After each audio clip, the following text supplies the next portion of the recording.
Your password manager has one job. One job. Keep your passwords safe. That's it. That's the entire value proposition.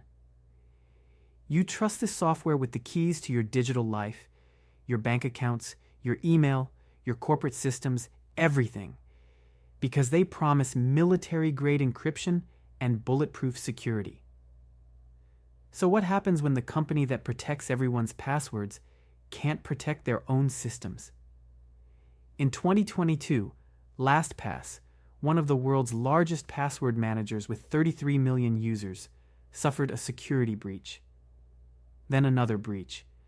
Then they discovered the second breach was actually connected to the first breach. Then they revised their disclosure 3 times. And with each revision, the story got worse. By the time the dust settled, attackers had stolen encrypted password vaults from millions of users, corporate cryptographic keys, source code, and internal system data. The password manager couldn't keep passwords safe. I'm Tony, and this is the Breakdown Economy, where we examine failures so you can see the patterns before they hit you. Today, how LastPass turned a single compromise into a cascade of failures that exposed the fundamental vulnerability of the entire password manager business model, and why you need to audit your security vendors right now. All right, let's establish what LastPass was before this all unraveled. LastPass isn't some fly-by-night startup. Founded in 2008, acquired by LogMeIn in 2015 for $125 million, then spun out in 2021 as part of a $4.5 billion deal. By 2022, they had 33 million users worldwide, 100,000 business customers, millions in revenue. A reputation as one of the big 3 password managers, they were recommended by security professionals, featured in best of lists, trusted by enterprises. I am also a user of their product. And their security model, at least on paper, was solid. Here's how password managers are supposed to work. Your master password, the one password you remember, encrypts your entire vault on your device before anything goes to the cloud. The company never sees your master password. They only store encrypted blobs they can't decrypt. Zero-knowledge architecture. Even if someone hacks the company's servers, they get encrypted data that's mathematically useless without your master password. That's the promise. That's what you're paying for. Your passwords are encrypted with a key only you have. In theory, even LastPass couldn't access your passwords. But theory and practice are 2 different things. Now, before we get into what went wrong, let me address the elephant in the room. LastPass isn't unique in being breached. Every company faces sophisticated attackers. Security is hard. What makes this a breakdown worth examining isn't that they got hacked. It's how they got hacked, how the compromise cascaded through inadequate security controls, and, most importantly, how they handled disclosure. This is a masterclass in compounding failures. So let's break down exactly what happened. Because this wasn't one breach. It was a chain of failures. August 2022, LastPass detects unusual activity in their development environment. An attacker had compromised a developer's account and gained access to source code and proprietary technical information. LastPass investigates, contains it, discloses it publicly. They say, no customer data accessed, no password vaults compromised, we've contained it. Okay. Unfortunate, but they caught it, disclosed it, handled it, right? Not quite. November 2022. 3 months later, LastPass discloses a second incident. But here's where it gets interesting. This wasn't a separate attack. This was the same attacker using information stolen in the first breach to compromise a senior DevOps engineer's personal computer. Let me explain to you how this cascaded. Step 1. Attacker compromises developer in August, steals source code and system architecture details. Step 2. Using that intelligence, attacker identifies high-value targets, specifically DevOps engineers with access to production systems. Step 3. Attacker uses sophisticated techniques. We're talking keyloggers, credential harvesting, to compromise the DevOps engineer's home computer, step 4. From that personal computer, attacker accesses the corporate vault where LastPass stores critical production secrets. Now here's the critical failure point. That DevOps engineer had access to encrypted production backups stored in cloud storage. Not just any backups. Backups containing encrypted customer password vaults, cryptographic keys for some business customers, MFA seeds, internal system data. The attacker exfiltrated production backup data from cloud storage, which means they now had encrypted copies of password vaults for millions of users. Now remember, these vaults are encrypted with each user's master password. The attacker can't decrypt them, in theory.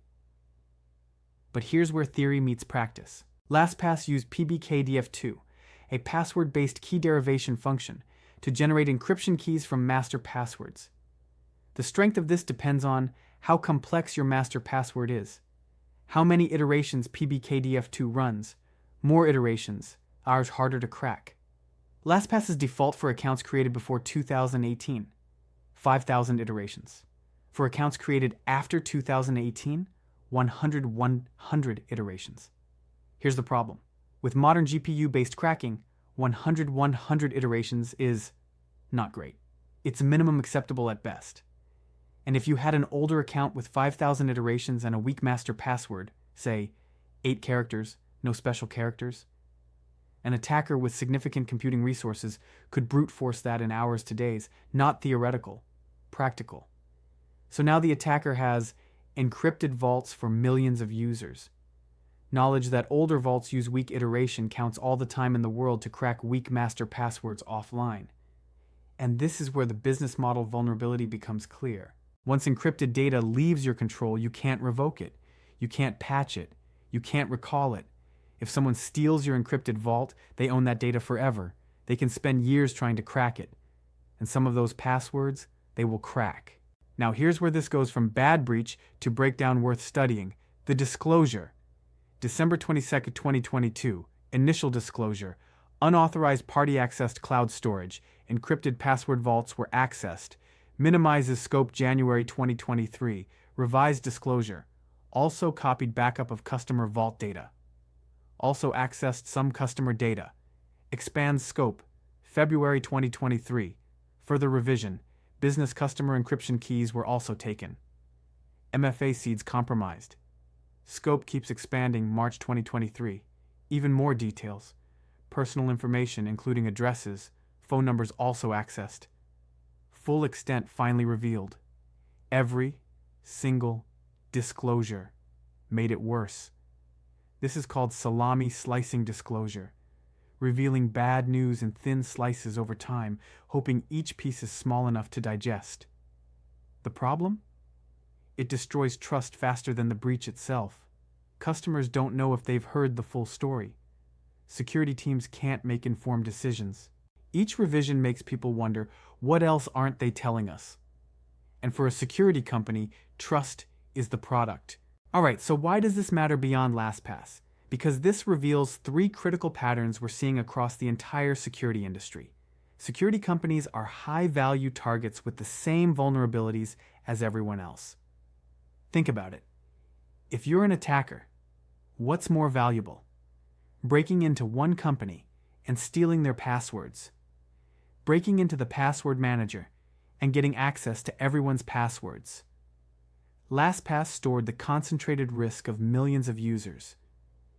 They became a single point of failure for everyone who trusted them. And here's the uncomfortable truth. They're not immune to the same security failures they protect others against. Compromised developer accounts? That happens everywhere. Insufficient access controls?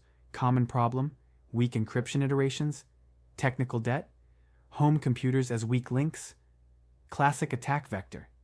The difference is, when it happens to a password manager, the blast radius is everyone who trusted them. We've seen this pattern with Okta, authentication provider, breached multiple times, SolarWinds, security software supply chain, Code 42, security company insider threat. Security vendors concentrate risk. When they fail, everyone fails. LastPass marketed zero-knowledge architecture. They can't see your passwords, so even if they're breached, you're safe. Technically true, because zero knowledge only protects you if your master password is extremely strong, the encryption implementation is perfect, the iteration count is high enough, the company's infrastructure protects that encrypted data. What LastPass proved is that zero knowledge doesn't mean zero risk. Here is the promise. Your data is safe even if we're breached. We can't access your passwords. Encryption makes you invulnerable. Here is reality. Encrypted data can still be stolen. Weak passwords can still be cracked offline. Associated metadata, URLs, usernames, often unencrypted. Business customers may have master password recovery options, backdoors. The marketing promised absolute security. The architecture provided conditional security. And most users don't understand the conditions. Let's talk about the disclosure strategy, because this is where companies consistently shoot themselves. LastPass had a choice after the breach. Option A. Full transparency immediately. Here's what happened. Here's the full scope. Here's what we're doing. Painful up front, but contained. Option B. Minimize, then progressively disclose, control the narrative. Avoid panic. By time, they chose option B, and it backfired spectacularly. Here's the pattern we see repeatedly. Initial breach. Minimize scope in first disclosure. Media investigates. More details surface. Company forced to revise. Trust erodes. Customers leave. Stock price drops. We saw this with Equifax, breach worse than initially disclosed. Uber, hide breach for a year. Yahoo, breach scope revised from 500 million to 3 billion accounts. The cover-up is always worse than the crime, because security customers, IT professionals, CISOs, risk managers, they know breaches happen. They can forgive a sophisticated attack. What they can't forgive is being lied to or misled about scope.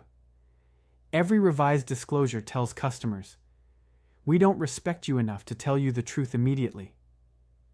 And once that trust is gone, it doesn't come back.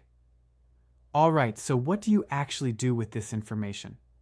Because I'm not here to tell you to stop using password managers. You absolutely should use one. Reusing passwords is worse than any of the risks we've discussed. But you need to choose differently and configure differently based on what we now know. First, audit your current password manager.